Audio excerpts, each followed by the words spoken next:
Hello, this is Mike. Welcome back to Alarm Engine Academy.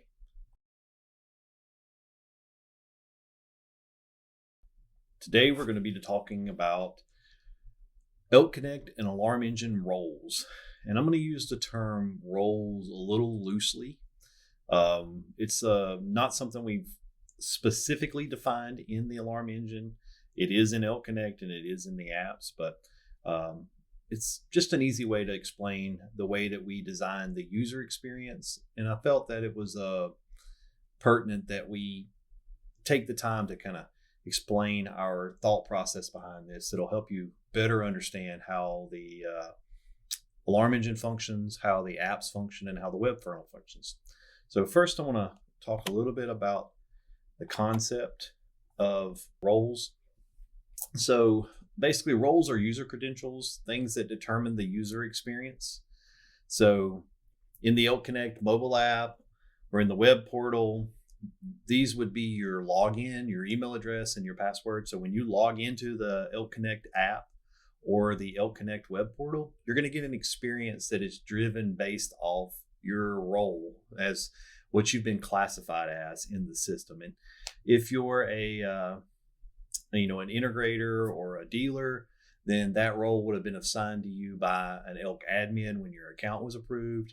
If you're an end user, then that role gets assigned to you by your dealer or your integrator when they activate your account. So these things are somewhat, determined, predetermined for you, but you do have some freedom to create your own and do some different things. Now, in the actual alarm engine or in the panel, the role is driven by our user groups and our users. So user groups works like an authority level. So the installer would set up the different parameters of the user group that would drive the experience in the app for the user as well. So as at Elk, we've set up what the experience for the installer looks like in the app. So when or in the panel, whenever the installer connects over to the panel or the user connects over to the panel, their PIN will identify the experience that the app gives them based on the system that they're connected to. So I'll go into that a little more detail on a couple of screenshots here, but just wanted to kind of touch on that a little bit, letting you know that the roles are defined basically by the user pins, user groups. There are two roles that in the panel that'll always be there, and that's going to be the installer and the master user. So these two are there by default, and they cannot be deleted. They have to be left in the panel because it's critical for the system to have those. But several others can be added. The installer can edit some of the experience that the master user sees and things like that. So we'll get into that more in the programming and configuration of the system. But right now, I just want to talk through the concept here so you better understand. And again, I think the next information will kind of make it a little easier to understand. So if we move forward here. So the first role that we're going to discuss is the app. So I'll start with those. So when you first log into the app, you're going to use your email address for username and your password. So if you're the installer and you log into the app, this is the view you're going to get. So you're going to log in on the left screen here, and then on the right, this is what you're going to see when you first log in. This is because you're an installer. The installer is going to be able to see a little more information about the system. You'll still have the Discover Local Systems, which is actually on the main page as well, but you're going to have this Add Account button and a View Firmware button. So it's just going to be a little more information. The menu has a few more things on it as well. So you get a little more information on the standard app level. So the experience you get first on the app will be determined by the login. So the app itself decides whether you're an installer or a end user based on your login. So if you were an end user and you logged in, you would get an experience that looks like this, the same home page, but you're going to lose a few buttons. Some of the information gets simplified, and you're also only going to see the systems that are assigned to you as a specific customer.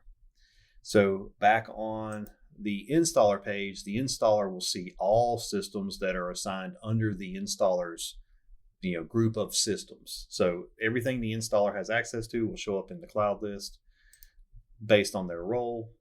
And then as a homeowner, the homeowner is only going to see the select few here. So the app is using that role to decide that information. Okay. Pretty basic system there. So the next is when you're actually connecting to the control. So when you click on the panel from the list you saw before, you're going to enter your PIN. And if you enter an installer PIN, you're going to see that the screen has black headers and footers. What that does is that indicates to you that you're an installer.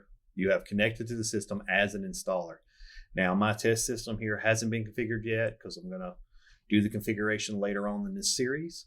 But for now, that's why you see all the troubles and different things open. But the menu, when you click on the menu, you're going to have a lot of different sections here that you could have access to because you're an installer. Now, installers, get full access to the system, whereas the master user or users are limited in their access. So if you're a user and you connect over to the system, you're going to have a blue header and a blue footer, and you're going to have some menus, but a lot of the configuration is going to be removed in that aspect, just because the installer is doing more configuration than the user. Now, they'll still have access to users and user groups and things like this if they're a master level user. If they're a lower level user that's been configured, those things can be restricted based on the roles. So we'll get into actual restrictions and permissions and things when we're doing configuration. This is more just a conceptual, there is a user role, there is an installer role, just so you understand there is a different experience that is given based off the way you connect to a system, the way you log into the app, and then next, the way you log into the portal. So we've seen this page as we were going through earlier videos on setting up the dealer, account. So when you're a dealer or an integrator and you log in, you land on your accounts page, you have access to things that are, pertaining to the dealer.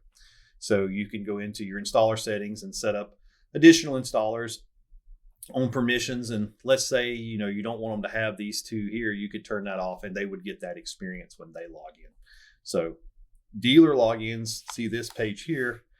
In the next screen, this is what an end user would look like when they log in. So when the end user logs in with a master username and password, or even another secondary username and password, they would get this page, much different experience than what the installer sees on the dealer portal for ElkConnect. I'll go ahead and show you the manage users page because I feel like it's got some good information on it. So as I was mentioning, there are alarm engine users and they are app users or web portal users. And in the user portal, we show this pretty well. So in the system here, when you're connected and you're viewing manage users, we're actually viewing the users that have access to this system, and I'll call it system because the master user, which is a keypad here, has a PIN to access the actual alarm engine. But this user with this account icon is my test user has access to log into the app and log into the portal. So it is possible to have a log into the app and a log into the portal, but no access to this system. If you don't give that user a PIN, that user cannot access a system. They can get into the web portal and they can get into an app, but they can't get into the system itself. So they would have to have a PIN to access that so that the panel can give them the proper role to use. Now, that's just the way we structured it, and really kind of what I wanted to to touch on here and what I felt like was pertinent information. So really, that's the concept. We're using roles to drive the user experience. Everything throughout the system is driven that way. So whether you're connecting to a system with a user or an installer PIN, you're logging into the app with your username and password, or you're connecting to the web portal with a username and password, all of these are driven based on the role in which you're assigned. And again, we'll cover more of those roles as we go through configuration. And that's it. That wraps up this video. And if you have any questions, feel free for you to reach out to us at ELK Products, or you can contact us at our tech support. And I look forward to talking to you in the next video. Thanks.